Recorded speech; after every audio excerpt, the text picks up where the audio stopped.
uma mensagem de Deus para o seu coração. Êxodo capítulo 14, do versículo 10 até o versículo de número 31. Eu vou ler para ganhar tempo, porque eu quero meditar com vocês aqui e fazer algumas aplicações importantes, tá bom? Então, quando você encontra aí, eu vou lendo o texto de Êxodo capítulo 14, versículo aí de número 10 até o versículo de número 31. Perfeito? O texto diz o seguinte, só para você poder entender e situar qual texto que é. Esse texto está se tratando da libertação do povo dos egípcios, do Egito. Então, o povo está saindo e estão em direção à terra prometida, Canaã, tá? Versículo 10 diz o seguinte: e chegando Faraó, os filhos de Israel levantaram os olhos, e eis que os egípcios vinham atrás deles, e ficaram com muito medo. Então os filhos de Israel clamaram ao Senhor e disseram a Moisés: será que foi por não haver sepulturas no Egito que você nos tirou de lá, para que morressem neste deserto? O que foi que você fez conosco, tirando-nos do Egito? Não foi isso que dissemos a você no Egito? Deixe-nos em paz, para que sirvamos os egípcios. Pois seria sido muito melhor para nós servir os egípcios do que morrer no deserto. Então o povo claramente está reclamando por não entender qual que é a direção de Deus, tá?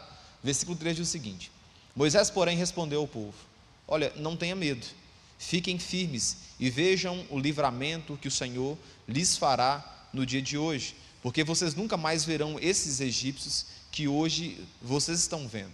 O Senhor, fala assim comigo, o Senhor lutará por vocês. Fiquem calmos.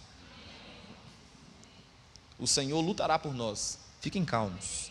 Fica tranquilo. O Senhor está pelejando por nós. Fica tranquilo, tá? Esse texto é maravilhoso. O versículo 15 diz o seguinte: o Senhor disse a Moisés, acompanhe comigo: por que você está clamando a mim? Diga aos filhos de Israel que marchem, e você levante o seu bordão e estenda a mão sobre o mar, e as águas se dividirão para que os filhos de Israel passem pelo meio do mar em seco. E eis que vou endurecer o coração dos egípcios, para que venham atrás de vocês e entrem no mar. Serei glorificado em Faraó e em todo o seu exército, nos seus carros de guerra e nos seus cavaleiros. E os egípcios saberão que eu sou o Senhor. UDV, RAD, VV, YWH. Eu sou o Senhor, quando for gloriado em Faraó, nos seus carros de guerra e nos seus cavaleiros. Então o anjo de Deus, a palavra anjo de Deus aqui não é um anjo, um mensageiro, não. Aqui é uma teofania, é Deus aparecendo no Velho Testamento. Então que é o próprio Deus aparecendo, tá? Quando você vê a expressão anjo do Senhor, é como se fosse o próprio Deus aqui aparecendo, o tetagrama aparecendo aqui. Então o anjo de Deus, que ia adiante do exército de Israel, se retirou e passou para trás deles, e também a coluna de nuvem se retirou de diante deles e se pôs atrás deles. Iam entre o exército dos egípcios e o exército de Israel. Então Deus estava na frente e foi para trás para criar a separação entre os egípcios e o povo de Deus. Perfeito? Continua comigo. E aí, versículo 20: e iam entre o exército dos egípcios e o exército de Israel. A nuvem era escuridão para os egípcios, mas iluminava a noite para o povo de Israel. Assim que durante toda a noite os dois exércitos não puderam se aproximar. Mas o Senhor, peraí, tá, 21, isso mesmo. E o Senhor, por um forte vento leste que soprou toda a terra, é isso mesmo, peraí. Isso, versículo 21. Então Moisés estendeu a mão sobre o mar, e o Senhor, por um forte vento, aqui é ruach em hebraico, é como se fosse um vento meteorológico, é um vento mesmo, tá? Um forte vento leste soprou toda aquela noite e fez com que o mar se retirasse, tornando-se terra seca, e as águas foram divididas. Os filhos de Israel entraram pelo meio do mar em seco, e as águas foram qual muralha à direita e à esquerda deles. Versículo 23. Os egípcios que os perseguiram entraram atrás deles, todos os cavalos de Faraó, os seus carros de guerra e os seus cavaleiros, até o meio do mar. Na vigília da manhã, que é por volta de 3 da manhã ou por volta de 6 da manhã, tá? É entre 3 da manhã ou entre 6, na vigília da manhã. O Senhor, na coluna de fogo e de nuvem, viu o acampamento dos egípcios, ou seja, viu aqui, não é que Deus não estava vendo, é que ele deu atenção ao que estava acontecendo ali no acampamento dos egípcios, tá? Na vigília da manhã, o Senhor, na coluna de fogo e de nuvem, viu o acampamento dos egípcios e criou alvoroço no acampamento dos egípcios. Olha o versículo 25. emperrou as rodas do carro dos egípcios, fazendo com que andassem com dificuldade. Então os egípcios disseram, olha que detalhe interessante, só agora, as pragas já se passaram, tudo já passou, mas só nessa situação que eles visualizaram, isso aqui que eles vão dizer: vamos fugir da presença de Israel, porque o Senhor está lutando por eles contra nós egípcios. Fala assim comigo: o Senhor está pelejando por nós. Os egípcios viram ao contrário, nós estamos lutando contra o Deus de Israel, e o Senhor está contra a gente e a favor deles. Vamos lá, só para não ficar perdido o texto. Esse texto aqui é o texto sobre a passagem do mar se dividindo, o mar vermelho, tá? Deus vocaciona Moisés para que Moisés fosse o libertador nessa situação da libertação do povo saindo do Egito até o mar vermelho. Então o que está acontecendo aqui? Faraó tem o seu coração endurecido, está perseguindo o povo, que é mais ou menos 500 mil de pessoas saindo, e aí o povo começa a ficar preocupado, porque os egípcios saíram com seus carros, seus cavaleiros, para poder matar o povo, porque Faraó havia deixado eles irem, mas se arrependeu, e aí Deus então resolve endurecer o coração de Faraó, para que Faraó fosse perseguir o povo de Deus. E aí o que acontece na altura do campeonato, do que eu li com vocês, é que o povo fica contrariado, dizendo o seguinte: mas veja bem, Moisés, nós não pedimos você para nos libertar, é muito melhor a gente morrer no Egito do que morrer aqui. Eu prefiro 1000 vezes continuar servindo lá Faraó, comendo da mão do Faraó e morrer lá, do que você nos trazer para esse deserto e morrer aqui. E aí então Moisés, então, ele faz uma oração para Deus, e Deus fala: olha, para que você está me clamando? A minha ordem para você é a primeira que eu te dei, continue marchando, continue avançando. Só que o grande desafio aqui desse texto é que existe um mar para ser passado, um mar para ser ultrapassado.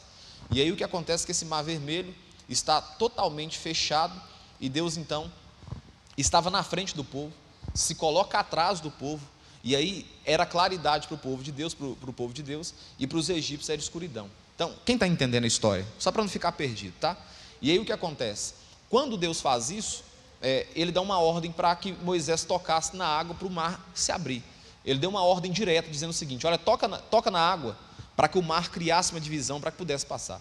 O texto é muito interessante, e às vezes a gente não consegue entender o real sentido. Veja bem, é mais ou menos meio milhão de pessoas, umas 500 mil pessoas. Se fosse só um canteirinho de água, um canteirinho aberto, demoraria quanto tempo para esse povo passar? Aproximadamente uns 2, 3 dias, para todo esse povo passar, e isso correndo. Quem está entendendo? Então, quando você olha para esse texto, você percebe mesmo que foi um milagre gigantesco.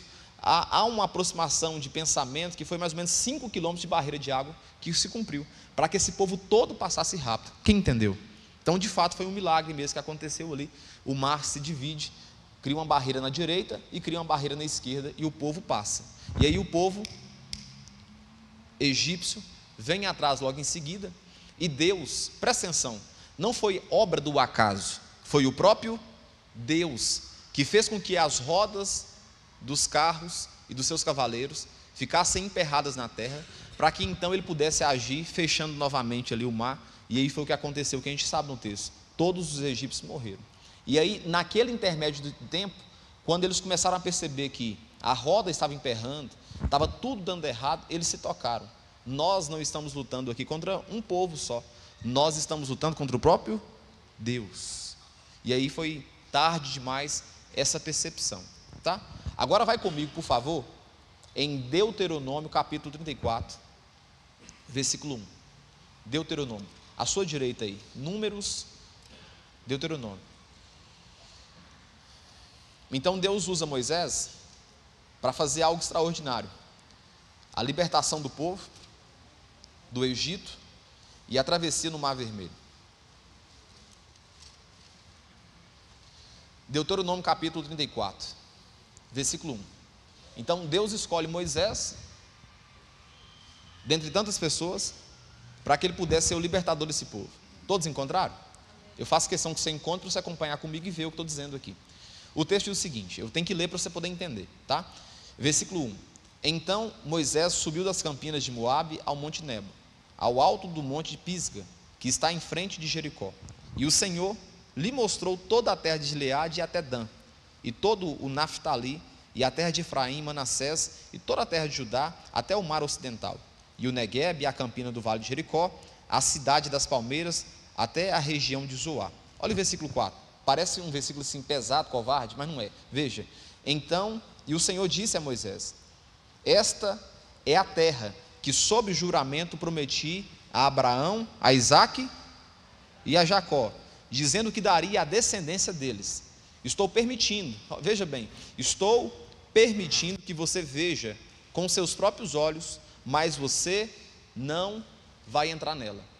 Você vai conseguir visualizar a terra, mas eu que te chamei para libertar, eu te chamei para libertar, eu usei você para abrir o mar vermelho, mas eu decidi que você não vai entrar nela. Então eu estou chamando você para você poder contemplar a terra daqui de longe. É como se Deus tivesse colocado Moisés em um lugar que ele pudesse visualizar a aparência da terra. Quem aqui já foi para aquele lado de Luz ali? Quando você vai ali para o lado de Luz aqui, você olha para o Lagoa da Prata, você vê ela inteirinha, é ou não é? Tem uns montes, não é um monte, porque o Lagoa da Prata é plano, mas você consegue visualizar a cidade. É mais ou menos isso que Deus faz. Ele pega ali Moisés e fala: Moisés, eu te trouxe até aqui, o que você fez não foi por mérito seu, foi eu que te trouxe até aqui, e eu vou fazer algo com você, por causa da sua desobediência, porque você temou, eu vou deixar você contemplar a terra, mas você não vai entrar nessa terra. Então, versículo 5, assim Moisés, servo do Senhor, morreu ali na terra de Moabe, segundo a palavra do Senhor. Esse o sepultou num vale, na terra de Moabe, diante de Bet-peor, mas até hoje ninguém sabe o lugar da sua sepultura.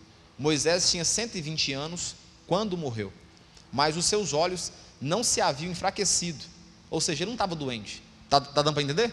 Ele estava bem de saúde, mas não se havia enfraquecido, e ele não havia perdido o vigor, ou seja, estava muito bem de saúde. Os filhos de Israel prantearam Moisés durante 30 dias nas campinas de Moabe. Então se cumpriram os dias do pranto do luto de Moisés. Josué, filho de Num, estava cheio do espírito de sabedoria, porque Moisés havia imposto as mãos sobre ele. Assim, os filhos de Israel lhe deram ouvidos e fizeram como o Senhor havia ordenado a Moisés. Agora olha o versículo 10. Nunca mais se levantou em Israel um profeta como Moisés, com quem o Senhor tratava face a face. Nunca houve ninguém que fizesse todos os sinais e maravilhas que, por ordem do Senhor, ele fez na terra do Egito a Faraó, a todos os seus oficiais e a toda a sua terra. Nunca houve quem tivesse tanto poder e fizesse os grandes e terríveis feitos que Moisés realizou à vista de todo Israel. Perceba bem, no finalzinho você vê o quão importante esse personagem foi, mas ele não entrou na terra prometida. Ele não pôde contemplar de perto, tocar na terra, e ele simplesmente visualizou o que Deus iria fazer como continuidade. E o texto deixa muito claro em dizer que o que dá para entender é que Deus recolheu Moisés. É como se Deus estivesse dizendo o seguinte: não, Moisés, eu vou te recolher. Ele estava bem de saúde, mas por causa de uma desobediência, Deus agiu dessa forma com ele. Perfeito. Então fecha aqui a ideia de Moisés. Agora vai comigo em Josué, está aí do seu lado aí, abaixa para mim um pouquinho do fundo musical, por favor. Josué capítulo 1, Josué capítulo 1, versículo 11. Josué 1:11. Vamos ler o 9, todo mundo gosta de ler o 9? Deus convoca Josué para ser o sucessor de Moisés, dar continuidade ao trabalho que foi feito, porque entenda uma coisa: ninguém detém, a obra é santa, a obra que Deus começa, Ele termina, Ele vai até o final, Ele completa. Deus não é Deus de metade, não. Deus é Deus de fim, começo e fim, alfa e ômega, começo e fim, início e fim.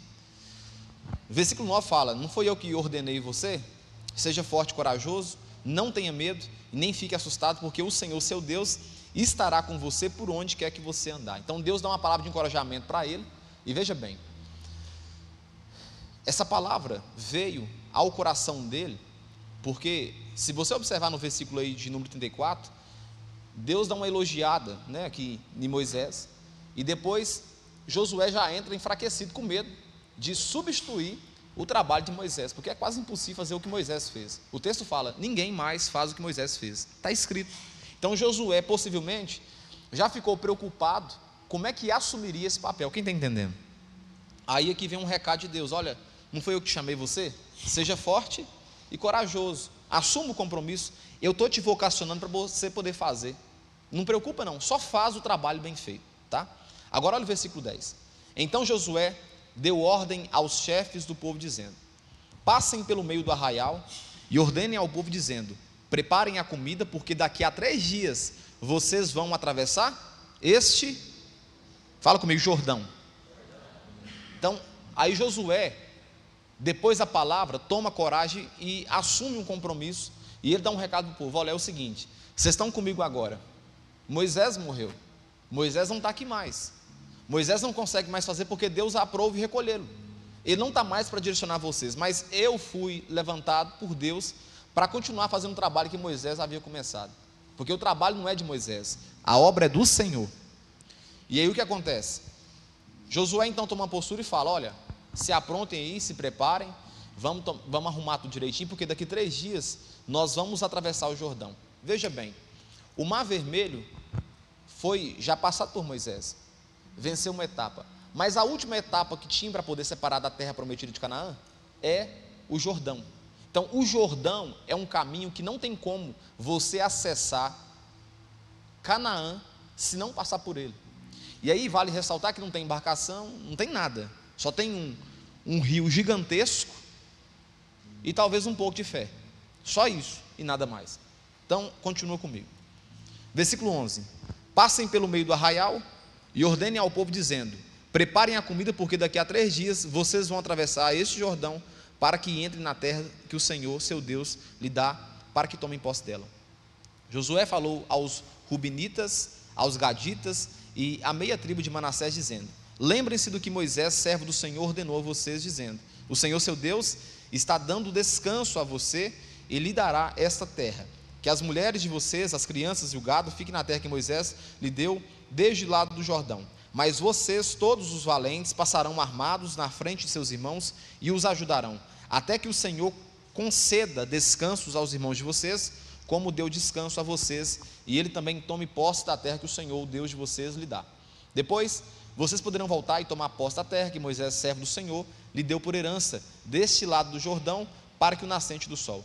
Eles responderam a Josué. Aí eles confirmam que estão junto com Josué, que abraça a causa. Então Josué está convocando agora e preparando o povo para poder atravessar o Jordão.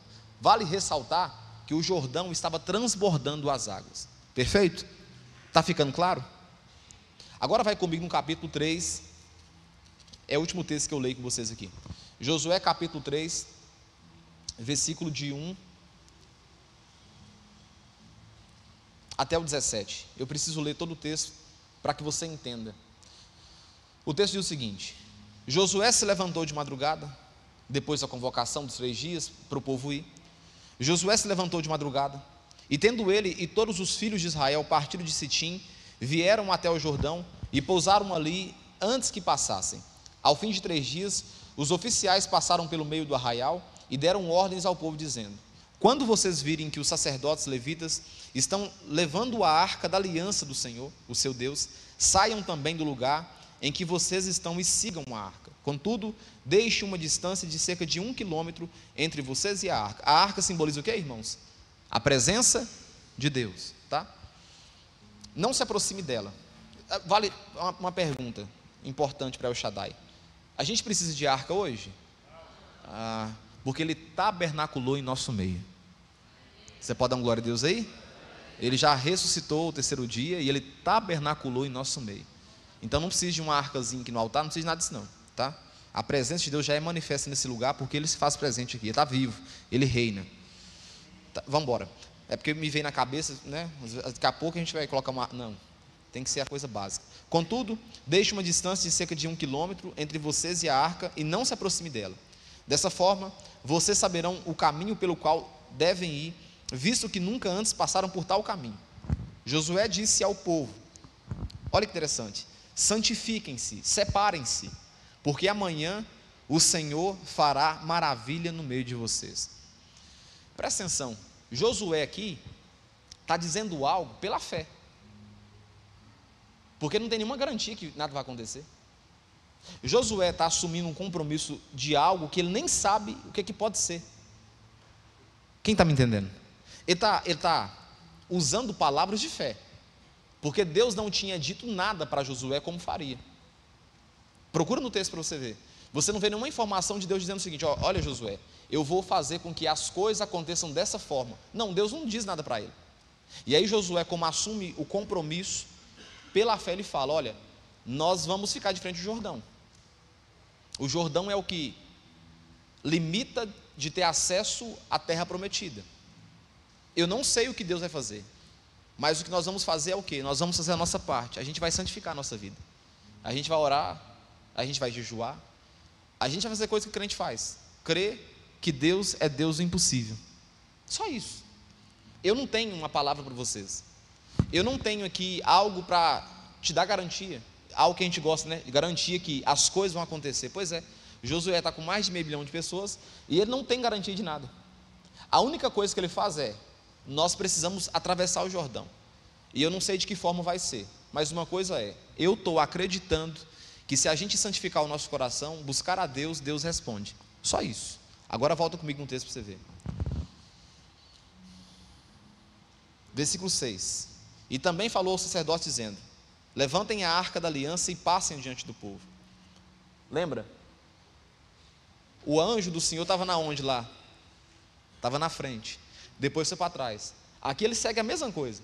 Aí ele fala: não, a arca não simboliza a presença de Deus? Ele fala: não, então pega a arca e coloca a arca na frente, tá? Levantaram, pois, a arca da aliança e foram andando diante do povo. Então o Senhor disse a Josué, versículo 7, hoje, agora Deus falando com ele: hoje começarei a engrandecer você aos olhos de todo Israel, para que saibam que como estive com Moisés, assim estarei com você.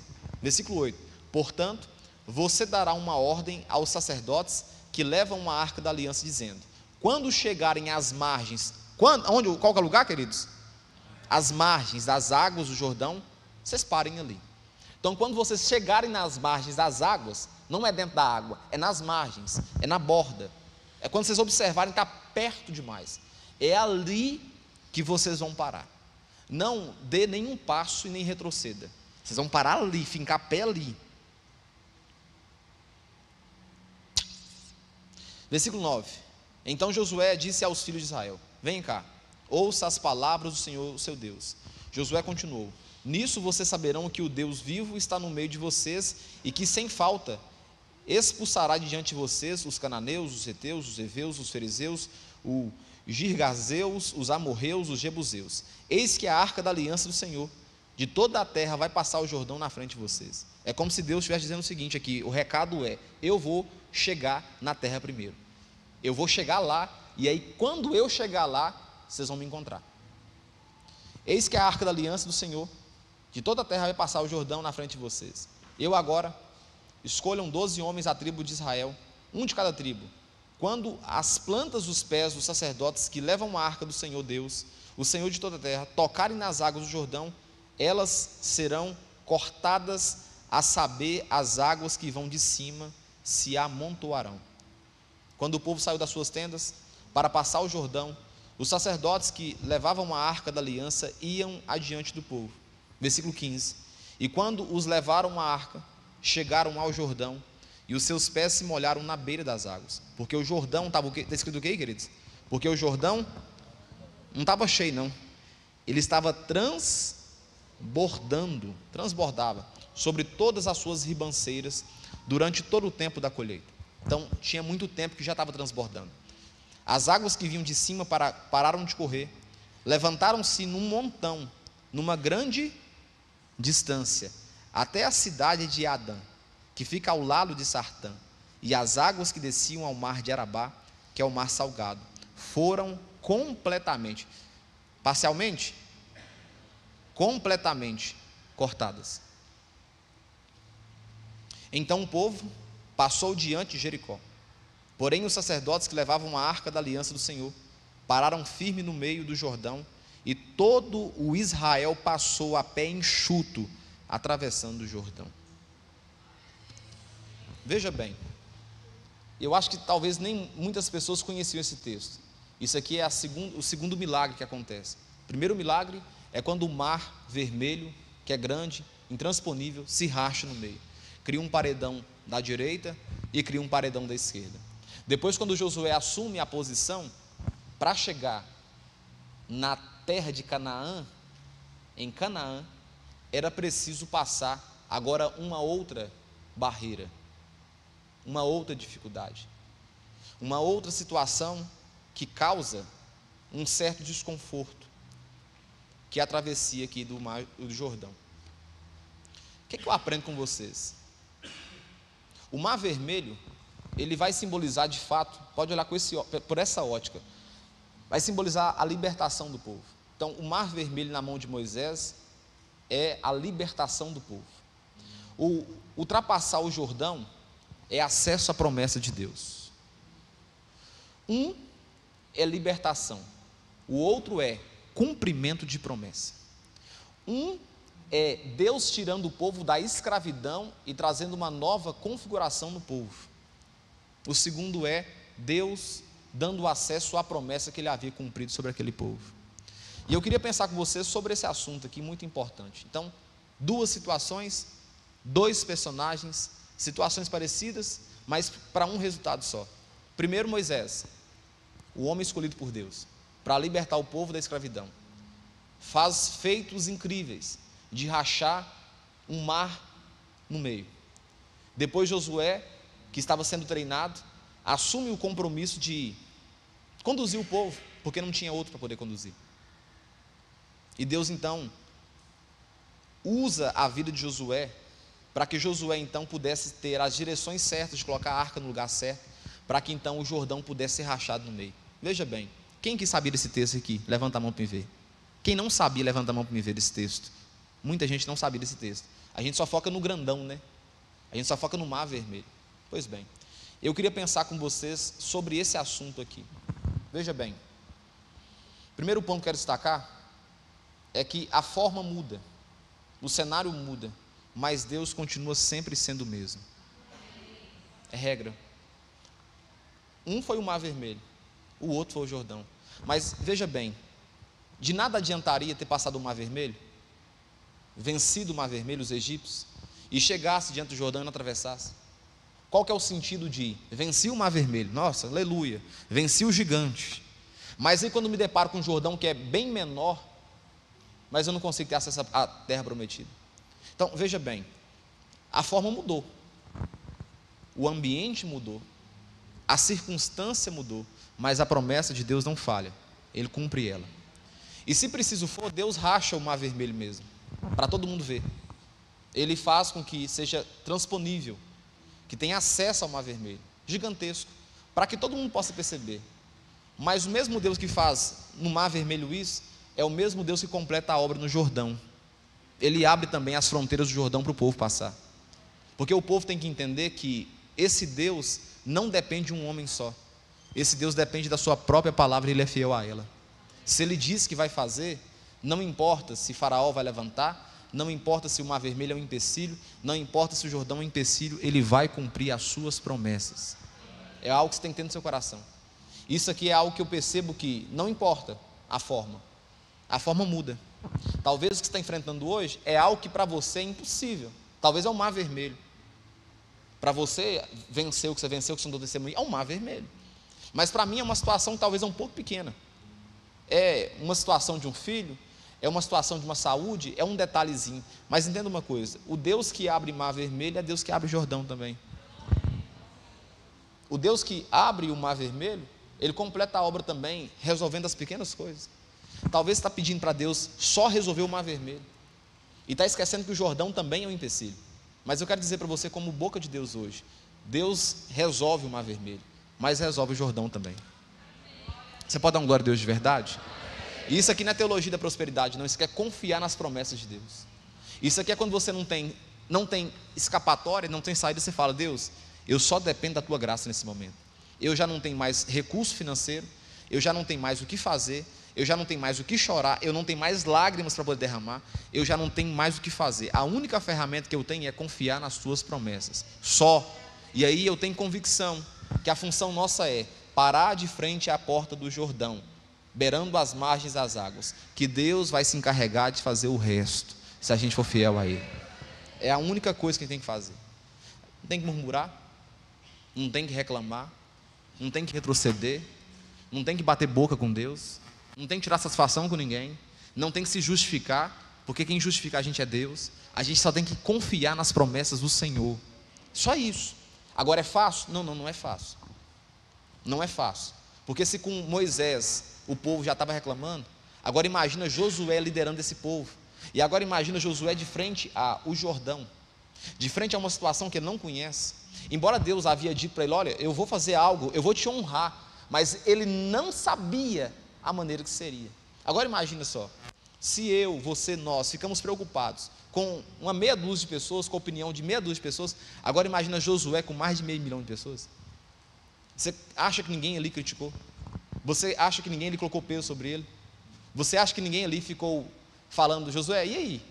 Como é que nós vamos fazer? Porque entenda uma coisa, nós temos um comportamento, eu falo o ser humano em si, a gente sempre mostra o problema da situação, mas a gente nunca oferece a solução. Sim ou não? A gente mostra: ó, tem esse problema aqui, tem esse problema para resolver, tem esse outro, mas a gente nunca chega com a disposição de solucionar os problemas. Então você está vendo um moço aqui, Josué, liderando um tanto de pessoas, e com certeza no meio tem gente que fala: Josué, e agora? Porque Deus honrou Moisés, ele já abriu o mar vermelho, será que ele vai conseguir fazer alguma coisa por nós? Quero dizer para você uma coisa: Deus é fiel. Sabe, Deus é fiel. E eu creio que a palavra de Deus é verdadeira e se cumpre. Deus é fiel. Eu não estou preocupado com a forma como Deus vai fazer. Pode ser que Deus poderia enviar aqui um navio. Eu não estou preocupado com uma forma. A minha preocupação, dizer para você, é: Deus vai fazer. Se Deus achasse necessário de colocar ali um caminho de pedra, uma ponte, Deus faria. Se Deus achasse necessário enviar um navio, não sei de onde, Ele faria. Se Deus achasse necessário levantar alguém para construir um navio, para esperar esse povo, Deus faria. Não há impossível para o nosso Deus. Mas eu quero dizer para você uma coisa: quando você perceber que as coisas não estão surgindo como você acha que tem que surgir, só faça uma coisa pelo amor do Senhor: não murmura, não critica e confia nas promessas do Senhor para a sua vida. Você não tem que ficar questionando os métodos de Deus, porque no final dá certo. No final a gente vai cantar: quantas bênçãos são recebidas da divina mão, uma a uma, dize-as de uma vez, e vamos ficar surpresos o quanto Deus já tem feito pela gente. É o que a gente tem que fazer: confiar nas promessas do Senhor, mesmo quando a gente não está entendendo nada. E aí, primeiro detalhe que eu aprendo com vocês: a forma muda, o cenário muda, mas de nada adiantaria passar só o mar vermelho. Eu passo o mar vermelho e morro no Jordão. E detalhe: cada situação tem a sua dificuldade. Beleza, passei o mar vermelho, e aí? E morro no Jordão. Venci os grandes problemas da vida e perco a minha fé. E aí? Adiantou o quê? Você venceu o mar vermelho, os problemas maiores, aí quando chega na hora de combater o bom combate, guardar a fé, para encerrar a carreira, você desiste da fé. Você desanima de servir o Senhor. Adiantou o quê? Atravessar o mar vermelho. Antes nem tivesse ido então. Antes tivesse ficado como a reclamação do povo, no Egito, como os egípcios. Uma segunda coisa que eu aprendo com você: vença o mar vermelho, mas entenda, tem os Jordão para vencer também, e eles não vão fugir não. Os Jordão são os Jordãos da vida, não é o Jordão não, tá? Os Jordãos da vida, os pequenos rios da vida, são as dificuldades, as lutas. Ou você acha que é um desafio para estar aqui na igreja? Para você, para mim, para nós, para todo mundo é um desafio. Aqui tem uma turma que vem de Santo Andando no Monte, cada um tem a sua dificuldade. Quem está me entendendo, irmãos? Mas qual que é o nosso problema às vezes? É que nós ficamos celebrando a ideia do mar vermelho, vencemos o mar vermelho e nos perecemos no Jordão. Olha aqui, Deus se chamou sim para atravessar o mar vermelho, mas falta o Jordão ainda. Tem um Jordão para se atravessar também. Você precisa chegar na terra prometida e falar: os meus pés pisaram aonde Deus prometeu para mim. E a terra prometida, no nosso caso aqui, é a Canaã celestial. Você podia dar um glória a Deus aí. Uma segunda coisa que eu aprendo com você vendo esse texto é que Deus é fiel à sua palavra em todo o tempo. Olha aqui: passarão terras e céus, mas as palavras do Senhor não vai passar. Tudo vai passar, mas as promessas e as palavras dele não se passam. Deus não é homem para que minta, e nem filho do homem para que se arrependa. Porventura dita alguma coisa, arrependerá? Se ele disse algo que seja positivo, irmão, vai acontecer. mas também se for negativo, vai acontecer. Se Deus resolve abrir uma porta, onde não tem porta, a porta se abre. Mas também se Deus resolve fechar uma porta, não tem homem nenhum nesse planeta Terra que consiga abrir essa porta que Deus fecha. O que eu aprendo com você? Deus é fiel à sua palavra o tempo todo. Deus, ele é fiel à sua palavra. Deus não é igual nós, que acorda de mau humor, que acorda um dia triste, outro dia alegre, outro dia feliz, que tem... Não, Deus não é assim. Deus, ele é fiel às suas promessas. Deus, ele é fiel àquilo que ele disse que vai fazer. Porque, de fato, operando esse Deus, ninguém pode impedir. Ele é fiel, ele é fidedigno, ele é um Deus que sempre cumpre as suas promessas e ele não pode voltar atrás da sua palavra. Eu vou dizer que uma heresia santa, a única coisa que trava Deus é a sua própria palavra, aquilo que ele pronuncia. Logo, ele não vai se travar porque ele é a própria palavra que se cumprindo. Deus é fiel. Vamos celebrar o Mar Vermelho vencido, mas quando atravessarmos o Jordão, celebraremos com a mesma alegria, porque foi vitória do mesmo jeito. Cada qual no seu quadrado, cada qual no seu tempo, cada qual na sua dificuldade, cada qual com as suas lutas e labutas, mas no final é celebração, é dizer, o Senhor mesmo, a bondade é sua, a graça é sua, é tudo para o Senhor mesmo. Terceira coisa que eu aprendo com você, vendo esses dois personagens e esses dois textos, é que a promessa de Deus não morre com um homem. Você pode dizer isso? A promessa de Deus não morre com um homem. A promessa de Deus não morre com um homem. A promessa de Deus não se morreu quando Moisés morreu. A promessa continua se cumprindo. A promessa de Deus não morre quando eu morro. Ela continua se cumprindo. Se eu sair de cena, entra outra pessoa. A promessa de Deus não morre quando o Tiago se ausenta, porque se o Tiago se ausentar, ou o Nemi se ausentar, Deus levanta outro. Quem está me entendendo? A promessa de Deus não se morre porque um homem parou, porque um homem... Não. A promessa de Deus não se restringe a uma pessoa só. A promessa de Deus se restringe a Ele em si. E Ele levanta. A palavra diz que se a gente não clamar, as pedras clamam. Eu quero que você guarde no seu coração que as promessas de Deus vão se cumprir na sua vida. Independentemente se um homem está travando ou se um homem... Não é sobre um homem. É sobre o homem Jesus Cristo. Essa é a verdadeira promessa. Então, o terceiro ponto que eu aprendo com você é que a promessa não morre com o homem. Moisés foi recolhido, mas a obra continuou. Josué foi recolhido, mas a obra continuou. Samuel foi recolhido, mas a obra continuou. Saul começou, mas Davi continuou. Quem está me entendendo?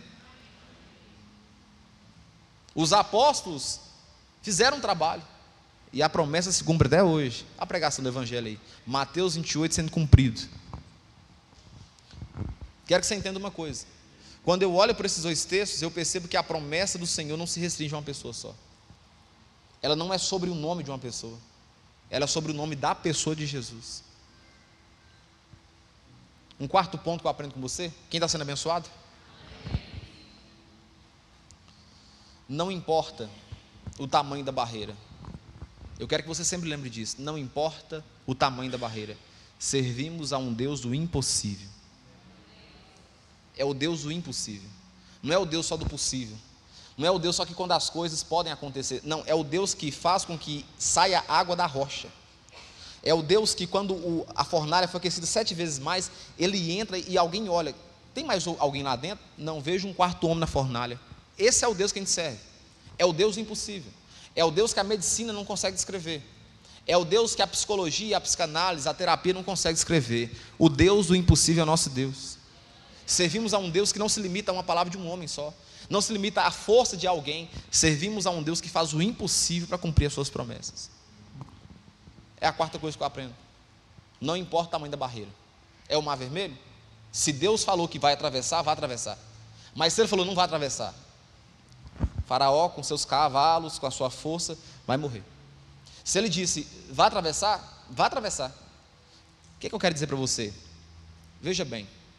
Não permita que as situações da vida roubem de você a promessa que Deus fez para a sua vida. Você pode receber isso para você? Não permita. É difícil. Faz, Deus é contigo. Agora, humanamente falando, faz o que tem que ser feito. Estuda mesmo. Capacita mesmo. É um concurso? É um concurso público? Estuda, senta, porque essa parte é sua. Essa parte Deus não faz por você. Ler, estudar, procurar um cursinho, essa parte é humana. Não vai vir um anjo do céu para te direcionar sobre isso, não. Isso é a atitude humana de fazer.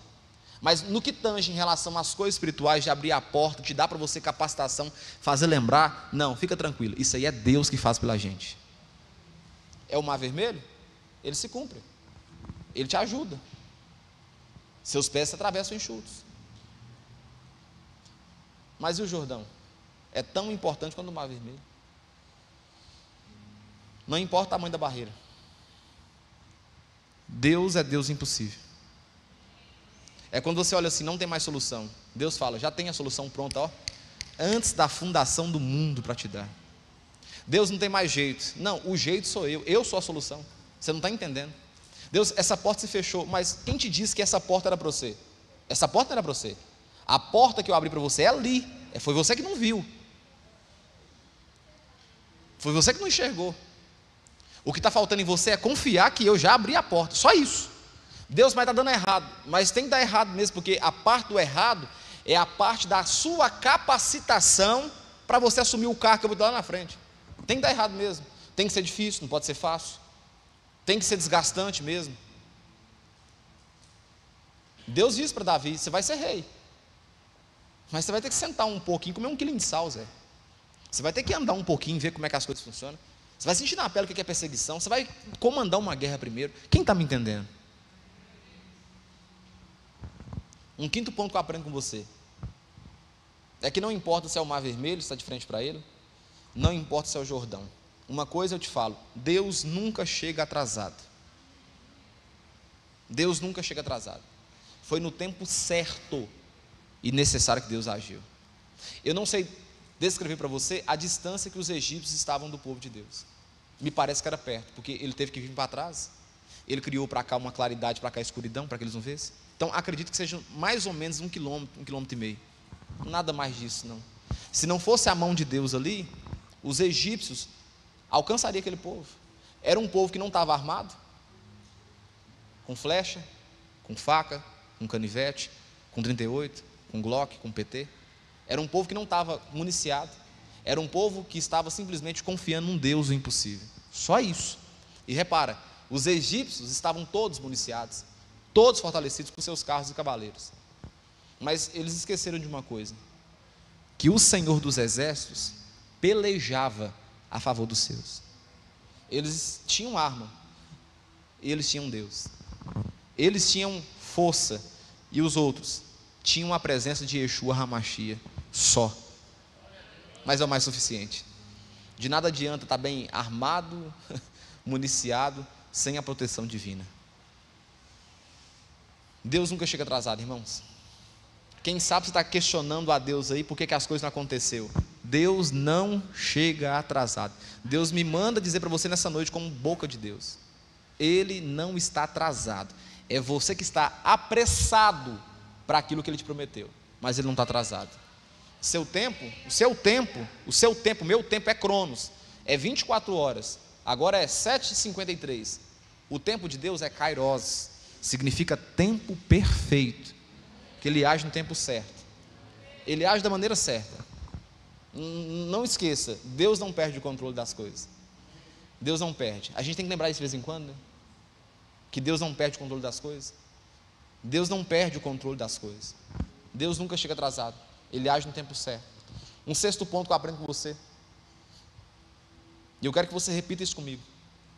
Fala assim: o meu Deus transforma os meus problemas, as minhas crises, as minhas dores em testemunhos eternos. A dificuldade, a luta que você está passando hoje é para ser um testemunho da vitória de Deus sobre a sua vida. Deus é especialista em pegar um problema e transformar na vida do crente como um testemunho. Você vai ter que contar, você vai ter que dizer: não, Deus operou pela minha vida. Quando eu estava dependente da mão dele, ele fez isso por mim. Por isso eu devo todas as coisas a ele, e a ele a glória. Então o que eu aprendo com você? Deus transforma crise em testemunhos. Josué estava começando. O testemunho de Josué: não, Deus me usou para rachar um mar, um mar não, um rio no meio. Moisés foi o mar vermelho, mas na minha condição, dentro dos meus parâmetros, Deus fez com que um rio se abrisse. E de nada adiantaria o meu professor ter aberto o mar vermelho, se chegasse aqui na frente o povo perecesse, se não alcançasse a promessa de Deus. O que eu quero dizer para você? Deus transforma crise em testemunhos. Sabe essa luta que está passando aí hoje? Vai ser um testemunho amanhã. Um testemunho. Você só precisa de uma coisa: permanecer. Você precisa de outra coisa: acreditar. Mas de uma coisa você precisa: confiar que Deus é fiel. Mais uma coisa: não reclamar, não murmurar, não querer entender. Só entenda uma coisa só: os planos de Deus são maiores, mais altos, melhores do que os meus. Eu só preciso confiar. Quando eu não entendo, eu só confio. Eu não tenho outra coisa a fazer. Fazer o quê? Blasfemar contra o meu Deus? Abandonar a minha fé? Levantar contra Ele? Você vai fazer o quê? Um pedaço de pó? Um pedaço de barro? Questionar com o Criador? Me vem na mente aqui agora quando Jó se levanta para questionar Deus, porque Deus havia permitido que o inimigo tocasse nas coisas dele. Aí ele pergunta para Jó: Jó, vamos bater um papo para você, vamos bater um papo nós dois. O texto fala assim: cingir os lombos lá naquele contexto, é que o povo não usava calça jeans, tênis, não, usava aquele saião grandão. Cingir os lombos é pegar aquela calça e subir ela, tipo assim. Prepara para me te contar agora. Onde você estava, Jó, quando eu lancei os fundamentos da terra? Quando eu criei isso, quando eu criei aquilo outro, quando eu fiz isso, quando eu fiz aquilo. Onde você estava? Onde você estava, Jó? Para você vir para reclamar comigo? Que eu permiti que algumas coisas que você acha que não deveria ser permitido acontecesse com você? Eu quero te perguntar, irmãos: quem é a gente, irmãos?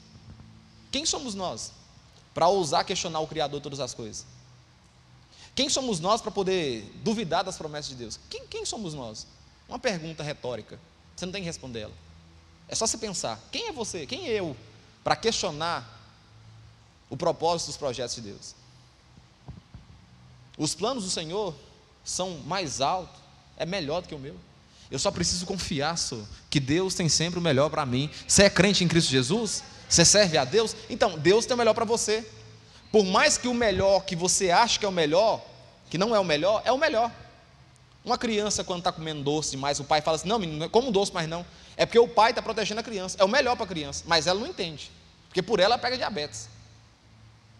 Quando o pai fala assim: não vai comer doce mais não, ele está cuidando da criança. Pois é, muitas vezes Deus faz a mesma coisa com a gente.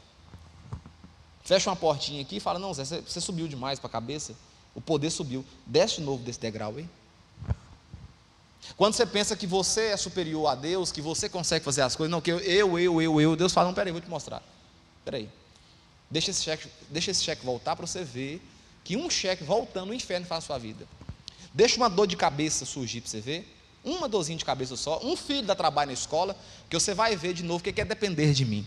Quem Deus já fez alguma coisa parecida como essa? Não, vamos ver. Isso não é maldade, Deus punindo, não, é Deus cuidando de você. É Deus te centralizando de novo na dependência dEle. E como Deus faz isso com a gente de vez em quando? Deus nunca chega atrasado, e Deus transforma as crises em testemunhos eternos. Vamos contar, a nossa boca vai falar: Deus fez pela gente. Foi Deus. Não, foi Deus. Uma porta fechou ali, mas Deus abriu outra ali. Não, foi Deus, isso aqui foi Deus mesmo. Não, eu paguei o médico, mas sabe onde tudo aconteceu? Foi quando eu dobrei os meus joelhos, eu orei, aí eu vi Deus manifestar. A gente vai ter que testemunhar isso. Mais um ponto importante: quando estamos diante do Mar Vermelho, ou diante do Jordão, aquilo que é difícil de ser passado, olha aqui para mim: desistir não é opção. Risca essa palavra do seu dicionário: desistência. Desistência não é opção, irmãos. Abraça esse negócio, vai para cima. Acredita que Deus é com você. Confia, moço. Ah, é difícil para você, é difícil para mim, é difícil para o outro que não serve a Deus. É difícil para todo mundo. Agora, desistir não é opção. Desistir não é opção. É fazer uma faculdade? Desistir não é opção, não. É conseguir tirar seu nome do Serasa? Desistir não é opção, não. Parcela esse trem aí em trocentas vezes, vai pagando esse negócio. Arruma um serviço por fora. Quem está me entendendo, irmãos? Desistir não é opção. Ah, está difícil. É assim mesmo. Vamos embora. Quem falou que é fácil? Quem falou que seria fácil? Deus não prometeu para você que seria fácil, não.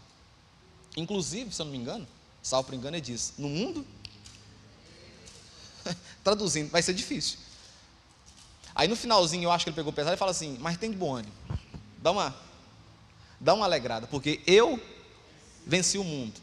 E ele fala na condição de homem, de humano, não na condição divina. Ali é a humanidade falando. Tem de bom ânimo, porque eu passei por tudo que se passou, mas eu venci esse mundo também. Desistir não é opção, não. Levanta de novo esse astral seu aí, sabe, refrigera a sua alma, vai orar, vai buscar de Deus uma resposta, porque desistir não é opção. E eu estou falando para alguém aqui, resposta de Deus. Desistir não é uma opção, vai para cima. E para de ficar caçando Deus passar a mão na sua cabeça. Ah, porque o senhor não fala comigo. Não vai falar, já falou aqui, ó, já falou já. Já falou já. Ele não tem que falar mais nada não. Ele já falou. Eu estou contigo, estou com você, até a última estação, estou com vocês, ele já falou já. Sede fiel a mim, ele já falou já. Quer falar o mais o quê? Desistir não é opção. Mais uma. Quem está sendo abençoado? De nada adianta chegar de frente ao mar. De nada adianta conseguir fazer com que a situação seja possível para ser ultrapassada, se não tiver obediência. Obedecer é a chave para sermos conduzidos por Deus. Sabe por que às vezes Deus nos deixa caminhar sozinho? Por causa da desobediência. Foi a desobediência que trouxe o pecado para o mundo. Aí tem um texto que ele é maravilhoso, que minha mãe vivia falando comigo quando era pequeno: obedecer é melhor do que sacrificar. A obediência é muito melhor do que o sacrifício. É preferível que você não oferte o sacrifício, mas que você obedeça a palavra de Deus. Olha aqui para mim, Deus está mandando dizer algo para alguém específico aqui hoje. E quando eu falo isso, eu não sou menino, não sou uma criança, eu sou muito sério no que eu falo. E se Deus me incomoda a falar algo, eu falo sem nenhuma resistência, sem nenhum medo de nada, de hater, eu falo. Deus está mandando dizer algo para alguém aqui nessa noite. Eu não sei quem é, se eu soubesse eu falava, mas você vai saber quem é você. Está na hora de você voltar de novo a obedecer a palavra de Deus. Você tem fugido da direção que Deus tem te guiado. Está na hora de você voltar para o centro da vontade de Deus, porque enquanto você não voltar para o centro da vontade de Deus, as coisas não vão destravar sobre a sua vida. Não vai destravar. Está entregado aí, não sei para quem que é não. Você vê mesmo aí, você confirma com Deus e agradece a Deus aí. Não tem um texto que fala buscar em primeiro lugar o reino de Deus e a sua justiça e as demais coisas vão ser acrescentadas? Ou, te falar com você uma coisa: quem é do altar, quem serve a Deus, não adianta fugir. Não adianta fugir. Deus te acha. Deus te quebra você um pouquinho. Deus mostra para você que Ele é Deus. Se Ele te chamou, te vocacionou para fazer a obra dEle, você não tem que preocupar. Você tem que fazer a coisa acontecer da forma que Ele te chamou.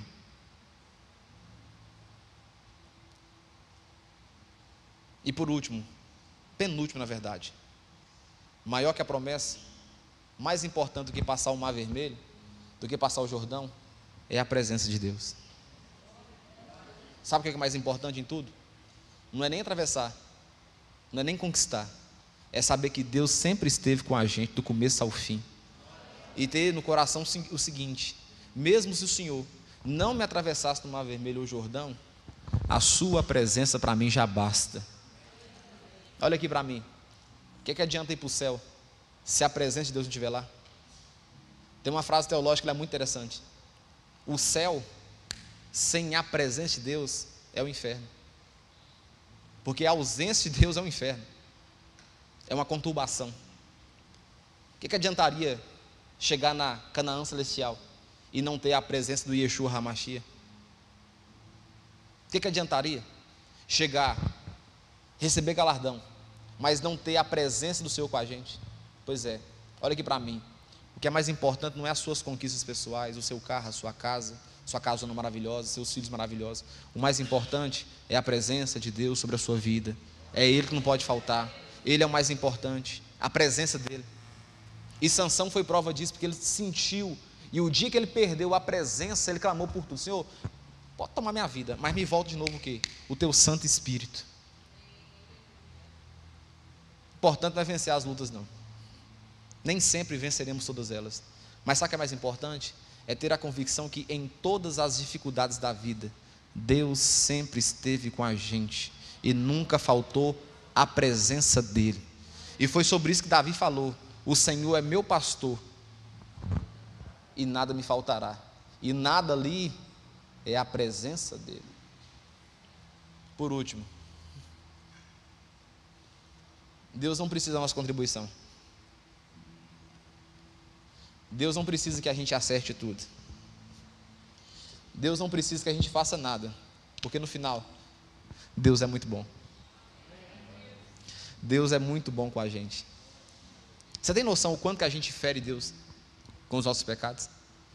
Você tem noção o quanto que a gente machuca de verdade a santidade de Deus? E mesmo assim Deus se estabelece como misericordioso, coisa que se fosse eu e você não faria pelos outros, coisa que se fosse nós, com a nossa mentalidade, tentando ser santo, não conseguiríamos dar 2, 3 chances para alguém. Se alguém erra com a gente 5 vezes, a gente fica irritado já. Agora imagina Deus todo santo dia renovando a bondade e a graça dele sobre as nossas vidas, mediante a tudo que eu vejo, irmãos, desde os tempos bíblicos até agora. Uma coisa eu posso falar: Deus tem sempre sido bom com a gente, e é motivo da gente se alegrar. Não é sobre carro, não é sobre dinheiro, não é sobre as grandes promessas, mas é sobre a verdadeira promessa: Deus sempre foi fiel com a gente, com a sua presença, e é disso que a gente não pode afastar. Quero que você guarde essa mensagem no seu coração. Não é sobre um homem, não é sobre você, e é sobre Deus, é sobre as promessas dele.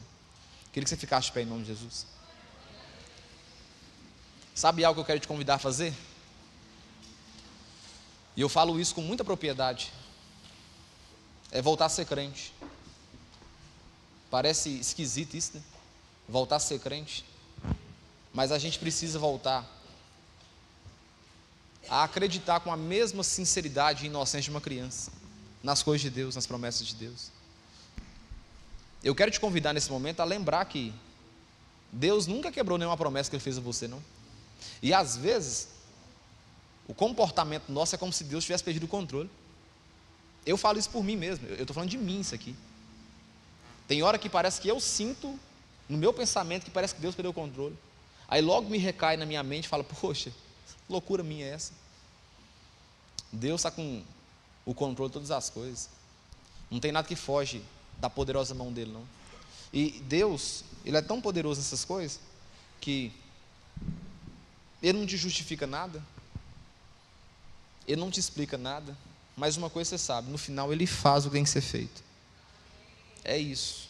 E eu queria dizer algo para você importante, de verdade mesmo. Se no seu coração tem subido algo parecido como algo assim de resistência contra Deus, não deixa subir, não. Não queira pelejar contra esse Deus, não queira lutar contra esse Deus. É preferível estar a favor e sendo abençoado por esse Deus. Agora, pelejar contra esse Deus, compensa não. Queria orar com você nessa noite. Você foi abençoado nessa noite? Deus, eu oro pelo teu povo nessa noite, povo que é teu, povo que o Senhor se ofertou na cruz do Calvário para salvar. E a nossa oração aqui hoje é muito sincera: a gente não é nada. Quem somos nós de pensar que somos alguma coisa? Não há nada em nós a não ser a tua presença. Por isso, nos despimos nessa noite aqui para dizer para o Senhor: o Senhor é a coisa mais importante que nós temos. Tua presença, o teu Espírito habitando em nós é o que nós temos de mais importante. E não falamos isso com demagogia. Nós acreditamos que em nós não há nada de bom. Paulo diz isso: o bem que eu quero fazer, esse eu não faço, mas o mal que eu tento lutar para não fazer, esse eu acabo fazendo.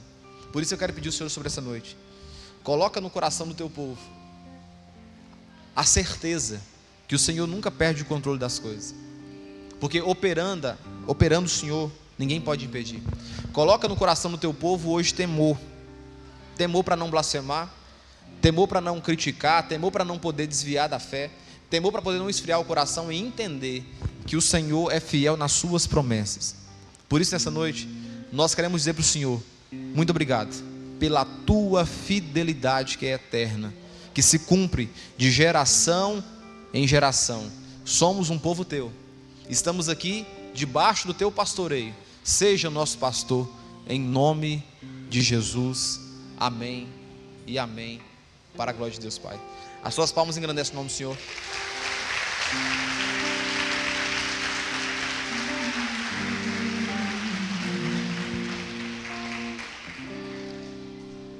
Deus do impossível não desistiu de mim. Sua destra me sustenta e me faz prevalecer. Deus do impossível não desistiu de mim. Sua destra me sustenta e me faz prevalecer. Deus do impossível não desistiu de mim. Sua destra me sustenta e me faz prevalecer. Deus do impossível. Amém. Pai, eu quero nessa noite abençoar o teu povo, pedir para que essa semana seja uma semana bênção, para que a gente tenha paz para poder trabalhar, para que a gente tenha notícias boas para poder contar. Eu quero liberar uma palavra sobre o teu povo. Nós contaremos bênçãos essa semana. A palavra de maldição não vai chegar na nossa casa, porque o Senhor estará com a gente. Restaura a saúde, Pai, do teu povo. Restaura a mente do teu povo. Restaura a saúde emocional do teu povo. Eu te peço nessa noite um renovo vindo da tua parte sobre o teu povo. Se alguém encontra cansado, seja força nessa noite, Espírito Santo de Deus. Se alguém encontra aqui angustiado na alma, que o Senhor seja a fortaleza desse homem, dessa mulher. É nisso que eu oro nessa noite. Que a graça de Deus e as consolações vindas da parte do Espírito Santo repouse sobre a tua vida hoje para todo sempre. Beijo no coração. Deus abençoe em nome de Jesus. Aleluia. Deus do impossível.